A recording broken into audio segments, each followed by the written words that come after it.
আসসালামু আলাইকুম সম্মানিত শিক্ষার্থীবৃন্দ, গেম অফ স্টাডি এর তরফ থেকে আমি আবির স্যার সকলকেই স্বাগতম জানাচ্ছি এসএসসি ভূগোল ও পরিবেশের দ্বিতীয় অধ্যায়ের ক্লাসে। তো আপনারা মোটামুটি সকলেই জানেন যে গত ক্লাসে কিন্তু আমরা গুরুত্বপূর্ণ যতগুলো রেখা ছিল সেগুলো নিয়ে কিন্তু আলোচনা করেছিলাম। তো আগের ক্লাসটা অনেক অনেক বেশি গুরুত্বপূর্ণ ছিল। তো যারা যারা মিস করেছেন তারা অবশ্যই এর আগের ক্লাসটা অবশ্যই দেখে নেবেন, কারণ দ্বিতীয় অধ্যায়ের সবচেয়ে ইম্পর্টেন্ট ক্লাসে ছিল এই গত যে ক্লাসটা ছিল সেটা। তো অবশ্যই আগের ক্লাসটা দেখে নেবেন। আর আজকের ক্লাসে হচ্ছে মূলত আমরা দ্রাঘিমা রিলেটেড আরো কিছু বিষয় সম্পর্কে জানবো, অর্থাৎ স্থানীয় সময় এবং হচ্ছে গ্রিনিচের যে সময়টা আছে সেটা কি আসলে সেই বিষয়টা জানবো। ঠিক আছে, কারণ এটা অনেক সময় আপনাদের এখান থেকে সৃজনশীল এমনকি এমসিকিউ দুইভাবেই কিন্তু আসতে পারে। ঠিক আছে, তো অবশ্যই এটা মানে কি বলে ইগনোর করার কোনো বিষয় কিন্তু নাই। ওকে, সো আর যারা যারা হচ্ছে আমাদের সাথে ফেসবুকে যারা জয়েন করতে চান তারা হচ্ছে চাইলে আমাদের ফেসবুক পেজে জয়েন করতে পারেন, লাইক ফলো দিয়ে আমাদের সাথে থাকতে পারেন। আর আমাদের নিয়মিত আপডেট কিন্তু ফেসবুক পেজেও কিন্তু আমরা দিয়ে থাকি, তো আশা করি আপনাদের জন্য অনেক বেশি হেল্পফুল হবে। আর যারা যারা আমাদের সাথে গ্রুপে যারা জয়েন করতে চান তারা হচ্ছে চাইলে কমেন্ট করে জানাতে পারেন, ইনশাল্লাহ আমরা লিংক দিয়ে দিব আমাদের পাবলিক গ্রুপে।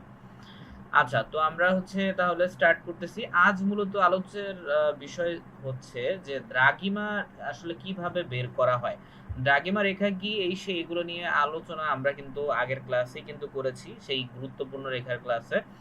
ওকে, তো এই ক্লাসে মূলত আমরা স্থানীয় সময়ের ব্যাপারটা একটু ফার্স্টে জানবো। তো নর্মাল ভাবে দ্রাঘিমা নির্ণয়ের দুইটা টোটাল পদ্ধতি আছে, ঠিক আছে? আচ্ছা আচ্ছা, আমি এটা একটু বোল্ড করে দিই। হ্যাঁ, আচ্ছা। ওকে, তো নরমাল ভাবে আমাদের কি পদ্ধতি আছে টোটাল দুইটা। হ্যাঁ, অর্থাৎ দ্রাঘিমা নির্ণয়ের পদ্ধতি হচ্ছে তো টোটাল দুইটা। একটা হচ্ছে আপনার কি স্থানীয় সময়ের কি পার্থক্য, অর্থাৎ স্থানীয় সময়ের পার্থক্য দ্বারা আমরা দ্রাঘিমা নির্ণয় করতে পারি। সুপ্রিয় শিক্ষার্থীবৃন্দ, এসএসসি 2026 গণিত এমসিকিউ অনলাইন এক্সাম ব্যাচে ভর্তি চলছে। থাকছে 30টিরও বেশি পরীক্ষা, সমাধান সহ পিডিএফ, সাজেশন শিট, বিস্তারিত কমেন্টে পারবো। আবার আরেকটা হচ্ছে গ্রিনিচের যে সময় আছে, ঠিক আছে? গ্রিনিচের ব্যাপারটা একটু পরেই আসতেছি, গ্রিনিচ মানে কি এগুলো সম্পর্কে একটু বিস্তারিত থাকবে, চিন্তার কারণ নাই। ওকে, সো আমরা সবার ফার্স্টে যে বিষয়টা জানবো সেটা হচ্ছে স্থানীয় সময়ের পার্থক্য। এখন স্থানীয় সময়টা আসলে কি, ঠিক আছে, এই বিষয়টা আমরা একটু জানি। তো নর্মাল ভাবে আমি যদি আপনাকে বলি যে স্থানীয় সময় মানে হচ্ছে আপনার অনেক সময় আমরা দেখি যে বাংলাদেশের সময় যেরকম থাকে, ধরেন বাংলাদেশে যদি রাত 12টা যদি হয় সাপোজ, তাহলে হচ্ছে কি অন্য দেশে দেখবেন রাত 12টা কিন্তু নাও হইতে পারে, ঠিক আছে? অর্থাৎ অনেক দেশের কিন্তু কি হয় স্থান অনুযায়ী কি হয় সময়ের পার্থক্য কিন্তু হয়। যেমন হচ্ছে আপনার বাংলাদেশ এবং হচ্ছে আপনি যদি সৌদি আরবের কথা যদি চিন্তা করেন, তারপরে লন্ডনের কথা যদি চিন্তা করেন, এগুলো দেশের দেখবেন সময়ের ব্যাপক পরিমাণে পার্থক্য আছে। অর্থাৎ কোনো কোনো ক্ষেত্রে দেখা যায় বিশেষ করে বাংলাদেশ আমেরিকার মধ্যে, যে বাংলাদেশে রাত হইলে রাত 1টা 2টা হইলে আমেরিকা সেখানে হচ্ছে আপনার কত সকাল 9টা 10টা এরকম, ঠিক আছে? তো এরকম অনেক সময় কিন্তু হয়। তো এই মূলত এই স্থান ভেদে এই যে সময়ের যে পার্থক্যটা, সেটাকে নরমালি সহজ ভাষায় স্থানীয় সময় বলা হচ্ছে, ঠিক আছে? এবারে আমরা একটু আসি যে স্থানীয় সময়ের পার্থক্যটা আসলে কি, এটা দ্বারা মূলত কি বোঝানো হয়েছে। আচ্ছা, স্থানীয় সময়ের পার্থক্যটা হচ্ছে যে কোনো স্থানে মধ্যাহ্নে, মধ্যাহ্নে আবার কি এটা একটু আমরা নরমালি আশা করি সকলেই জানি, বিশেষ করে ব্যাকরণে এই ওয়ার্ডটা অনেকে পাইছেন, আশা করা যায়।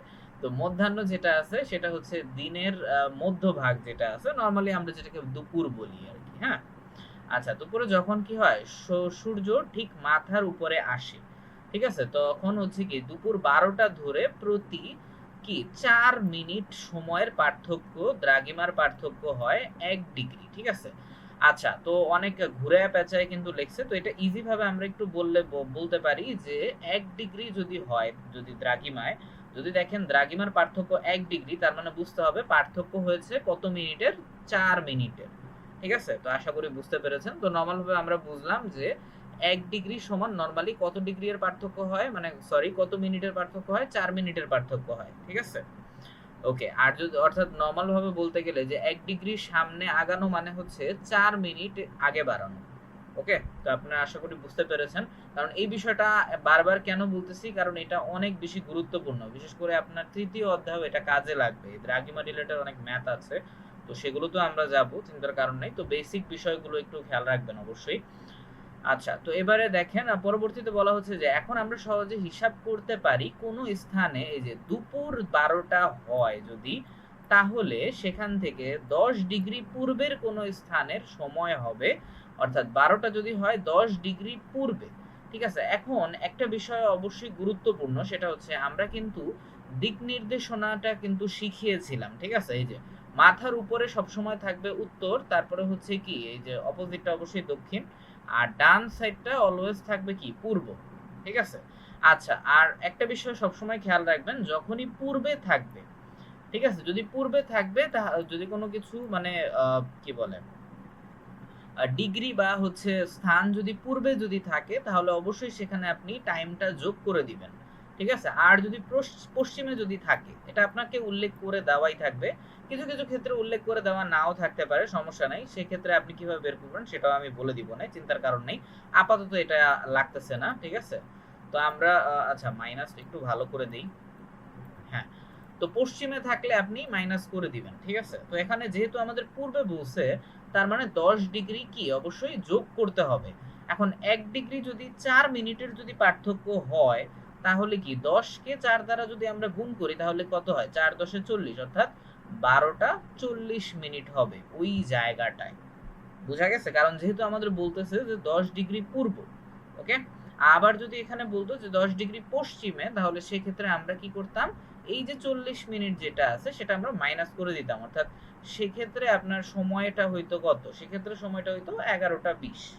ঠিক আছে? কারণ যেহেতু ১২টা অলরেডি দেওয়াই আছে। ঠিক আছে? আর পশ্চিমে থাকলে মাইনাস করতে হয়। এখন অনেকে বলতে পারেন যে স্যার উত্তর দক্ষিণে থাকলে কি করব? উত্তর দক্ষিণে নরমালি দেওয়া হয় না। ঠিক আছে? ওকে, তো যোগ কখন করতে হবে, বিয়োগ কখন করতে হবে, এটা আশা করি আপনারা বুঝতে পেরেছেন।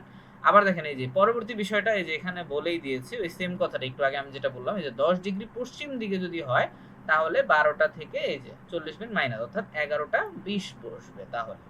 ওকে? তো আশা করি আপনারা স্থানীয় সময়ের পার্থক্যটা, অর্থাৎ স্থানীয় সময় কাকে বলে, তারপরে স্থানীয় সময়ের পার্থক্যটা আসলে কি, এটা আশা করি আপনারা বুঝতে পেরেছেন। নরমাল ভাবে এই যে ১ ডিগ্রি সমান যে আপনার ৪ মিনিটের যে পার্থক্যটা হয়, সেটাকেই নরমাল ভাবে বলা হয়েছে। ঠিক আছে? তো আশা করি অনেক গুরুত্বপূর্ণ বিষয় ছিল। তো এখান থেকে অনেক এমসিকিউ কিন্তু থাকতে পারে। ঠিক আছে? তো ডিগ্রির মানগুলো অবশ্যই খেয়াল রাখবেন এটা, হ্যাঁ? আচ্ছা, তো এবার আমরা পরবর্তী টপিকে যাই, অর্থাৎ গ্রিনিচের সময় দ্বারা। ঠিক আছে? এখন গ্রিনিচের সময়টা কি আসলে এটা আমরা একটু দেখি। আচ্ছা, তো নরমাল ভাবে এখানে বলা হচ্ছে যে গ্রিনিচের যে দ্রাঘিমা ০ ডিগ্রি নরমালি ধরা হয়ে থাকে। ঠিক আছে? অর্থাৎ দ্রাঘিমা কি, এটা একটু আগে তো আমরা হচ্ছে ডিসকাস করলাম দ্রাঘিমা রেখা। যদিও হচ্ছে দ্রাঘিমা আমি গুরুত্বপূর্ণ রেখাতেই কিন্তু দেখিয়েছিলাম এর আগের ক্লাসে। ওকে, তো অবশ্যই দেখে নিবেন। তো দ্রাঘিমা রেখা নরমাল ভাবে কি ০ ডিগ্রি নরমালি ধরা হয়। ঠিক আছে? আর এখন আমরা এই যে গ্রিনিচের সময় অন্য কোনো স্থানের সময় জানতে পারি, তাহলে ২ স্থানের সময়ের পার্থক্য অনুসারে প্রতি ৪ মিনিটের সময়ের পার্থক্য ১ ডিগ্রি দ্রাঘিমার পার্থক্য যদি ধরে ওই স্থানের দ্রাঘিমা নির্ণয় করতে পারি। কারণ একটু আগে যেটা আমরা শিখলাম, অর্থাৎ স্থানীয় সময়ের যে পার্থক্যটাতে, অর্থাৎ ১ ডিগ্রিতে আমাদের কত সময়ের পার্থক্য হয়? ৪ মিনিটের, তাই না? তো এই কথাটাই সেম এখানে দেওয়া হয়েছে। ঠিক আছে? অর্থাৎ এই যে ১ ডিগ্রি দ্রাঘিমার পার্থক্য ধরে ওই স্থানের দ্রাঘিমা নির্ণয় কিন্তু করতে পারি। ওকে? কারণ ১ ডিগ্রির সমান আমরা জানি ৪ মিনিটের পার্থক্য হয়, তাই না? আচ্ছা, এবারে দেখি এই যে বলতেছে যে গ্রিনিচের পূর্ব দিকে, গ্রিনিচ হচ্ছে এটা লন্ডনের একটা শহর। ঠিক আছে? তো আপনারা হয়তো ওই ক্লকের ব্যাপারটা হয়তো অনেকেই জানেন। লন্ডনে কিন্তু অনেক বড় একটা ঘড়ি কিন্তু আছে। ঠিক আছে? তো এই গ্রিনিচের পূর্ব দিকের দেশগুলো সময়ের হিসাবে গ্রিনিচের চেয়ে এগিয়ে থাকে।